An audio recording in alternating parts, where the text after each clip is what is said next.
Welcome to Albums Out of 100. This is a music review channel where albums are given a standardised mark, unsurprisingly, out of 100. And yes, it is I. Ready your hate mail, for I have returned. You're currently listening to a review of the album My Beautiful Dark Twisted Fantasy by Kanye West. The album is available on Spotify, so if you want to listen along with the review, give it a search there. And remember, what follows is all true and has been proven by science. It was homeopathy, but I think I can still count that. The artist is Kanye West, and I honestly don't think I have to introduce him to all of you, but I'm going to do it anyway. He first came to prominence as the producer of Jay-Z's critically acclaimed album, The Blueprint, and his first effort as a rapper, The College Dropout, was the first of many critical and commercial successes for the rapper. Kanye's albums have often received acclaim, and even his least lauded effort, 2008's electropop autotune album, 808s and Heartbreak, still received a very warm reception. Kanye has often been noted for his fantastic production as well as his innovation and creativity in his work. Be it the overblown maximalism of this record or the Death Grips-esque industrial flavour of this year's Yeezus, Kanye has always seemed to be able to produce catchy songs while retaining a high degree of ingenuity and artistic integrity. My Beautiful Dark Twisted Fantasy is widely considered to be Kanye's masterpiece, and it came as a result of his self-imposed exile after the fiasco at the 2009 MTV Music Awards in the middle of what seemed to be a meltdown for Kanye. For those of you who don't know, Kanye went up on stage and interrupted the producer of some of the most avant-garde musical masterpieces of our generation, Taylor Swift, when she was receiving an award. I'll give you the abridged version. Arsehole interrupts idiot with something idiotic at some idiotic music awards. And there you have it.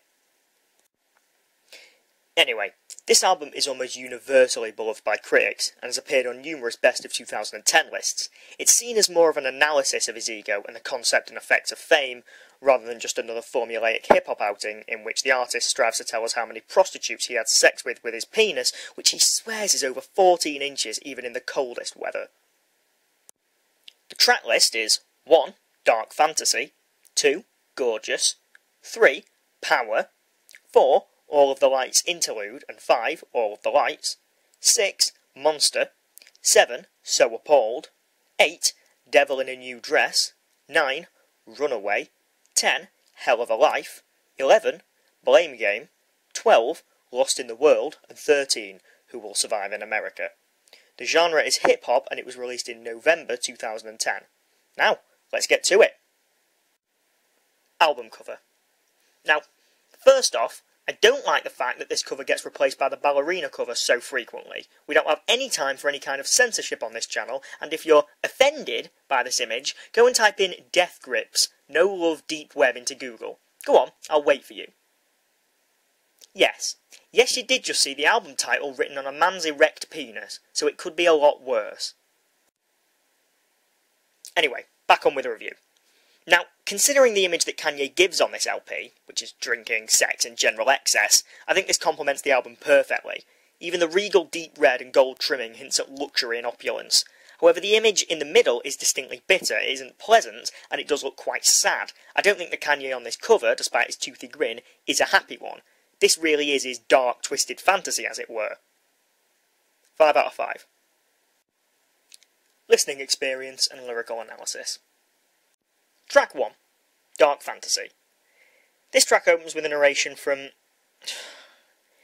Nicki Minaj. She's speaking in that stupid, irritating accent she does, and it just seems to scream, Oh, look at me, everyone! Look at how quirky and individual and against the grain I am! No one cares, Nicki. Shut the fuck up. Personal vendettas aside, however, the intro is very good, and if it were done by anyone else, I'd probably really like it. This is just my personal hate of Nicki Minaj, so I will give her this one. Still a bitch, though. Anyway, in interest in keeping the, albeit meagre amount of professionalism we have on this channel, I'll carry on with a proper review. So, I'd like to answer the question this track puts forth. Can we get much higher? Well, if this is the standard you're giving us, Kanye, that might be tricky for you, because this song is nothing short of killer, and it begins a frequent tradition on the LP of earworm hooks. And the gospel choir is a great effect. It feels cacophonous, and it showcases Kanye's stellar production perfectly. His rapping is fantastic, and there are a few standout verses, however none so much as this particular one.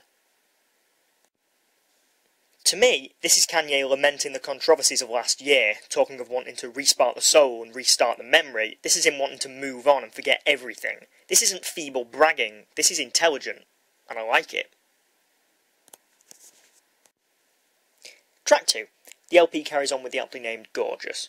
Once again, the production here is A-grade, and this track has a hook that threatens to stick in your head all day, sung by Kid Cudi. Kid Cudi? Kid Q-Die?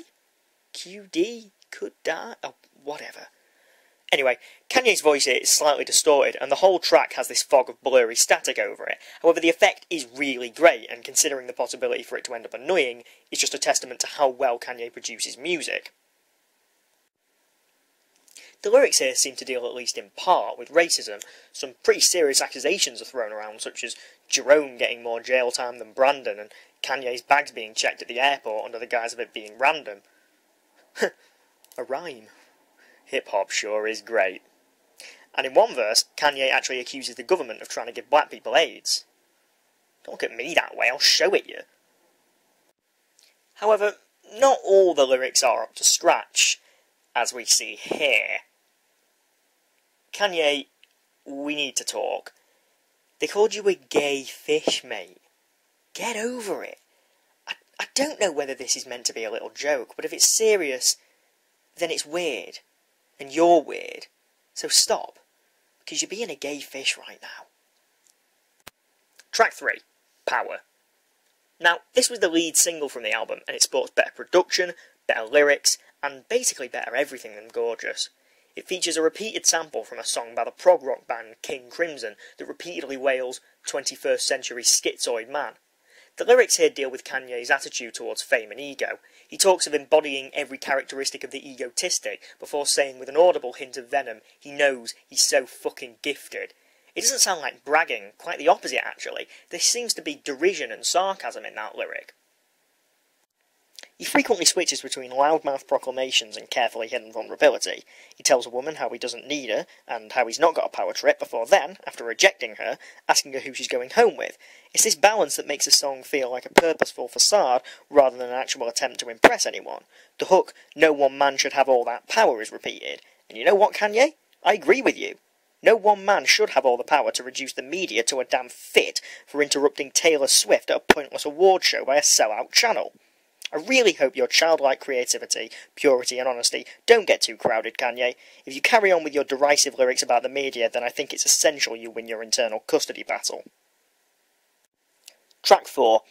This song is just an interlude to lead into the next song. I won't spend too long here, but suffice to say, it's a nice prelude for the coming storm, and the interlude does its job as a simultaneous palate cleanser and an appetizer. Track 5. All of the Lights. Boom. Voices and trumpets and synth coming from absolutely everywhere, right off the bat. This track has a great beat and yet another earworm hook. It's easily the most bombastic so far, and it's a genuine joy to listen to. There are many featured artists here, although I fail to understand why there has to be so many on one track. When it comes to rapping, there's simply no one as interesting as Kanye on this entire album, and yes, that does include Jay-Z. Some samples and guests, though, are used to stunning effect, and more on that later in the album specifically. However, I don't mind about the large amount of featured artists here. I just think that maybe Kanye should put himself more in the limelight. I mean, he doesn't have any trouble with that in the media. Still, though, this track is very, very good, and the featured artists do complement it well. The lyrics in this song tell a story about a husband and father who finds his wife cheating and scuffles with a new man. He's then forbidden from seeing his daughter, and throughout the rest of the song worries about her and his life now. And then he tries to reconcile with his wife and daughter. The theme is very good and the story is compelling. However, there are better songs on this album about bad relationships, but more on that later. Track 6. Monster. Justin Vernon? Is that you? Oh my god, what have they done to you, Justin? Hold on, Justin, I'll get you out. Oh, wait. That sounds good. Oh my... It's not bad. It's pretty cool! Oh, thank God for that! On a personal note, though, I love Bon Iver, and it's great to see Justin's voice put to good use. Justin Vernon has an absolutely incredible voice, for those of you who don't know, and the effects on him make him sound like a true monster, and this is some of the best featuring on the album. Not the best, but, once again, getting ahead of myself. The introducing rap verse by Rick Ross is some of the catchiest on the whole album, and it makes a brief but stellar highlight of this track, if not, again, the whole album. The track for me has been a pure grower, and when I first heard the album, it was probably one of my least favourites, however it's since shown its true colours. The beat is completely irresistible, and the simplicity of this track when compared to the songs preceding it makes it feel in equal parts essential as brilliant. Between dark fantasy, power and all the lights, I feel like I've been smashed round the head with a hammer constructed of excess, and that's by no means a bad thing, but it's still nice to calm things down a bit. The hook by Kanye talks about how everyone should stop gossiping about him, since everyone already knows he's a monster. There is bragging here, but once again, I feel like it's Kanye being slightly coy. He's acting like a monster by boasting for the track. He's being what the public want and expect him to be. Considering the nature of this track, the boasting does feel quite apt, and it remains firmly in tongue-in-cheek territory. It doesn't feel like Kanye's being entirely serious here, and as such it adds a nice playful touch to the dark primal beats. And Jay-Z here is very surprising with a brilliant verse, because I'm not really a fan of his at all, and that makes the fact that his verse is one of my favourites on the album a real bolt from the blue. He manages to convey the bitter monster persona more successfully than Kanye, and Catchy barely even covers his verse. He seems to be looking at the state of his life and his influence on today's hip-hop artist, as well as all the lawyers and things involved with his art that he's made millionaires. His disillusionment here is fantastic. Great verses, great beat, great hook, great featuring. Now if we can just end it there, we'll have a standout track. Hold on. What's this? Nicki goddamn fucking Minaj. She vomits forth a collection of asinine phrases about how great she is. You're not Nicki. Bad Nicki. Bad Nicki for thinking you're great. And bad Kanye for featuring her. Twice. Well, in all seriousness, it's not even that much of a bad verse. I do hate her, don't get me wrong, but as Nicki verses go, this is quite good. It's catchy, her voice doesn't get too annoying, and considering it's her we're talking about, I would consider that a AAA success. Track 7, So Appalled. The first unpleasant sounding thing on the entire album.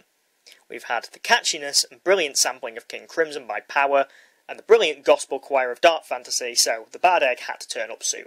Alas, we find it here in a sample provided by someone with the laughable name of Swizz Beatz. 3 Zs. It's alright. Go on Wikipedia, count them. There are 3 Zs in that name. Then again, in a genre that includes someone with the name Waka Flocka Flame, why the hell am I even surprised? The lyrics do have their ups and downs, but the ups are truly great, and this particular gem highlights Kanye's growing disillusionment with fame. Whereas Monster might have felt bitter, this track is downright vitriolic. Kanye just seems to be tired and weary on this song. The most enthusiasm is put into the hook, which is in turn the most scathing lyrics in the song. However, this to me is also Kanye, Jay-Z and Pusha T fighting back against all the people who might have once shot them down. They might seem arrogant, but with the beats, production and irresistible catchiness of the rapping, it's nigh on impossible not to cheer them on. So, on to track 8, Devil in a New Dress. Do I even need to compliment the instrumentation and production? We get it, Kanye. You make ear candy. God, I almost want him to make something shit so I have the right to take something away for production, but we know he won't. He'll produce great sounding song after great sounding song, and we'll be left with all this music that's a joy to listen to. God damn you, Kanye. I love Kanye's verses in this song, and for pure lyricism, this is one of my favourite on the entire album. He talks about an attractive woman and how the two of them have this sexually charged relationship. However, the paradise deteriorates quickly though. She gets jealous and begins to throw things around, she makes a snide quip at him and he brushes it off as loving a sense of humour. He accuses her of being phony after saying she loves him. This is Kanye's strength on the LP, when his rapping is about the bitterness of his life rather than the luxury of it. I enjoy hearing about this side of Kanye's life and I enjoyed this song as a result.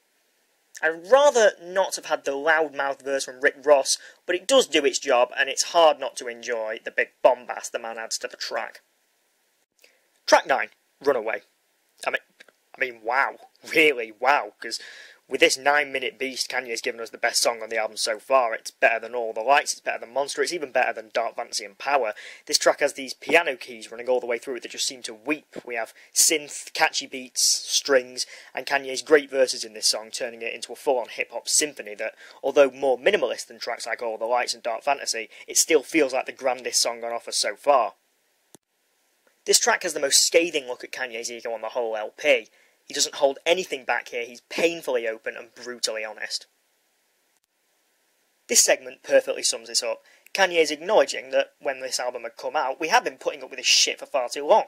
I don't know about you, but I got sick of hearing about his latest puerile exploit in the news. Kanye later talks about sending a girl a picture of his dick. If he's not going to sugarcoat it, then I'm sure as shit not going to do it either. Now back to it.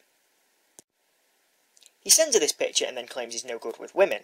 It doesn't seem crass though, this seems like someone who's beaten down, and this is where the album's at its strongest, when Kanye is literally claiming that everyone knows he's good at blame shirking. I like hearing Kanye vulnerable and weak, because it has a hell of a lot more substance and meaning than any hip-hop boasting. Or then again, maybe I'm just a sadistic weirdo, I don't know. They're both as likely as the other. Another great thing about this track is that I even really like the featuring, a part of this album which has probably troubled me the most so far.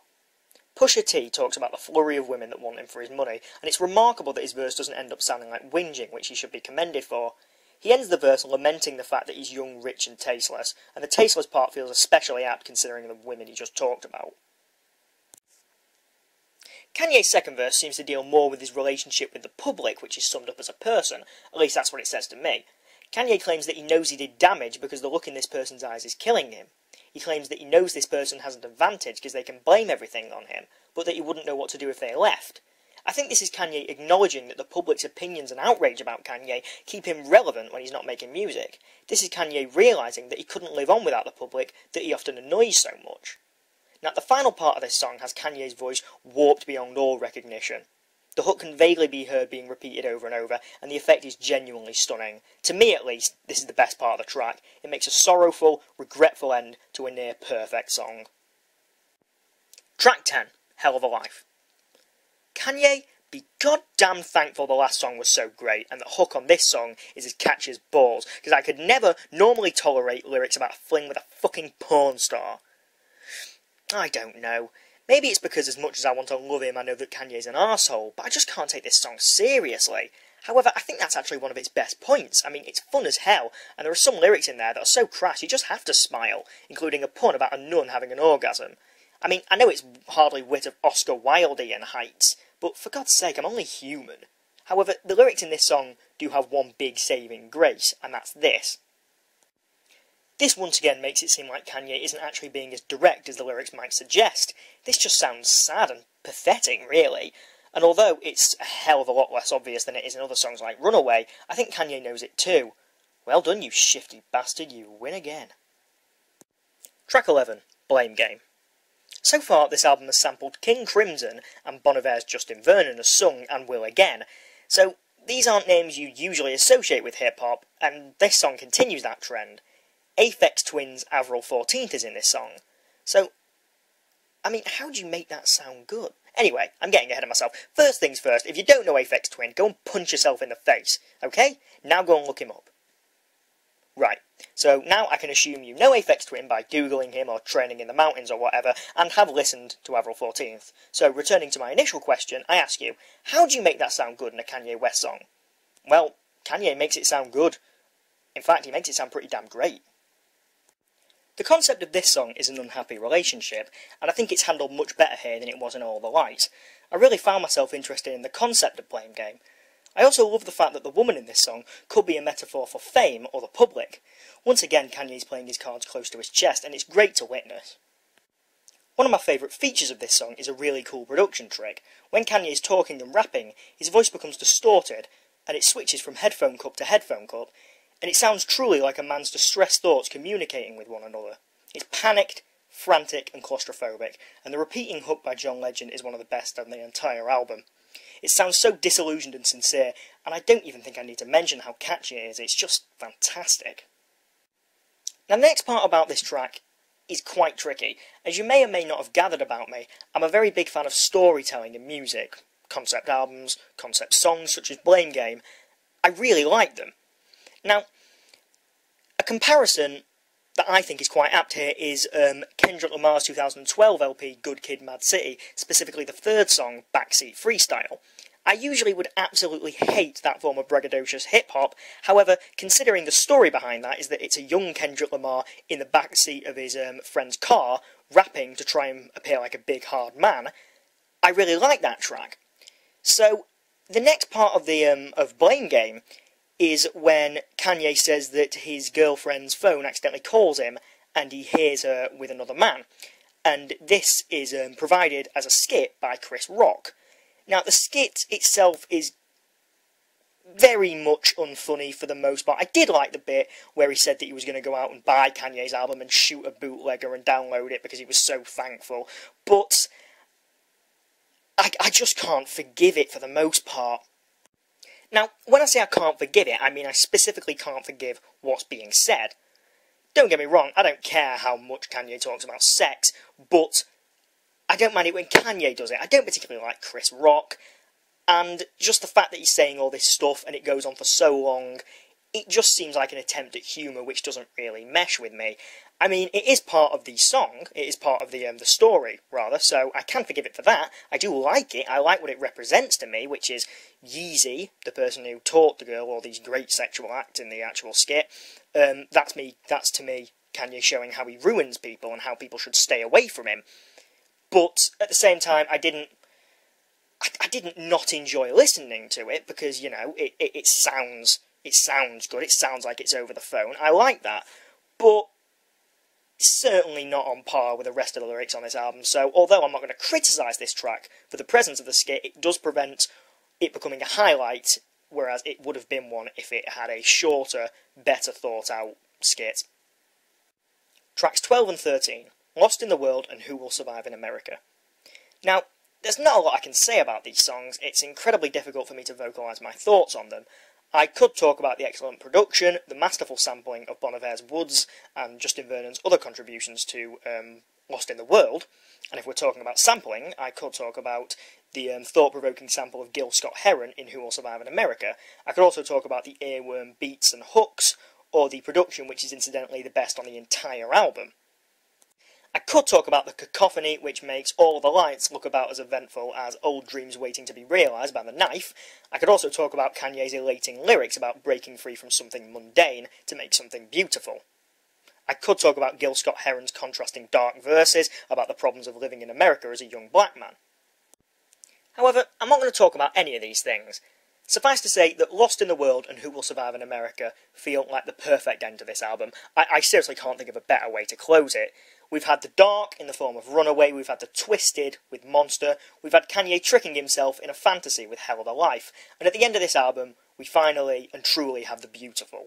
These tracks make sure you don't leave this album with any ill will, any sadness or any bitterness, because when you listen to the final minutes of this LP, it seems impossible that anyone would feel anything other than euphoria. At least that's what I think. Well done, Kanye. You laid your beautiful, dark, twisted fantasy bare for us, and I assure you it was every bit as dark, every bit as twisted, and certainly every bit as beautiful as we all expected. Listening experience. I think I've made it more than clear that I'm a very big fan of Kanye's production. There's nothing on this album that I didn't enjoy listening to. The only thing that I didn't completely love were the first few lines of So Appalled, and I still don't feel like that was even enough to take a single point away from this album, because it was 2 seconds. And even the Chris Rock skit, as I said, sounded cool. It was distorted like it was over the phone. It sounded good. This album is stuffed with variety, cacophony, instrumentation, and, in keeping with the man himself, excess. This thing could easily still be a brilliant LP if all the lyrics were taken out and we just had the dense, thick, and infinitely complex production of the instrumentation, and this is one of the few albums I can give, and feel justified in doing so, a perfect score for listening experience. 45 out of 45. Lyrical content. Now this is tricky, because I feel like the album still eludes me in many areas, even after so many listens. I consider new meanings, new metaphors, and new themes with every different listen, and when all's said and done, isn't that what great lyrics do? Make you truly think about something? I mean, once again, I would like to give this album a perfect score in this area. Even the lyrics on So Appalled feel intrinsically coy to me. Even the boasting on Monster can always be explained and justified by a new outside force every time I hear it. However, ultimately, what I would like is irrelevant, and it all comes down to how I truly feel about this album, and unlike with listening experience, I don't feel like I'm justified in giving it a perfect score. Even if it can make me think, there's always something I think that could be put better, always a metaphor which I think is a bit too outlandish even for me. I can't help but feel like I sometimes grasp at straws trying to vindicate this thing of the sins that I can't deny it commits in places, no matter how infrequently. So for these reasons, I'm going to have to deduct what I consider to be a hefty 5 from this album in lyrical content. Sorry Kanye, next time don't call Chris rock. 35 out of 40. Fluency. Now, for all its variety, this album is incredibly fluid, each track bounces off the next well, and my only quibble is not with the tracks themselves, my only problem is the choice to put Hell of a Life after Runaway. The least serious track on this album is after the most serious, and that's a choice I have to disagree with. However, that is a very minor issue, and it doesn't take away from the joy of the listening experience. Still though, that still gets in the way of me giving this another perfect score, so I'm going to have to take one off. It's damn close though. 9 out of 10. Meaning, if my calculations are correct, and they're usually not, that My Beautiful Dark Twisted Fantasy has scored 94 marks out of 100, and this gives out of 100 its second classic. My standouts on this album would be Dark Fantasy, Power, Monster, Runaway, and Lost in the World. These are the best of a great bunch, and if you'd like a snapshot of the album's highlights, give these a listen. Still though, the whole thing is a complete standout in itself, and one that I can't recommend highly enough. Well, that's it for this review. Leave us a comment below to let us know what rating you'd give My Beautiful Dark Twisted Fantasy out of 100. And be sure to subscribe to us so you don't miss a review. We also have an official Facebook page, so like that too if you want to see some more album reviews. An MP3 of this video is also available on our SoundCloud. And, if you've got a free minute, why not swing by our website? It's got all of our reviews including a scoreboard. We've even included bios of me and Johnny for all you lovely people. Want to know what makes he and I musically tick? Want to know what's currently blasting through our speakers? That's your bestest and onlyest place to find out. So, the next review will be Buzz by Steps. Thanks for the watch, and we hope to see you then.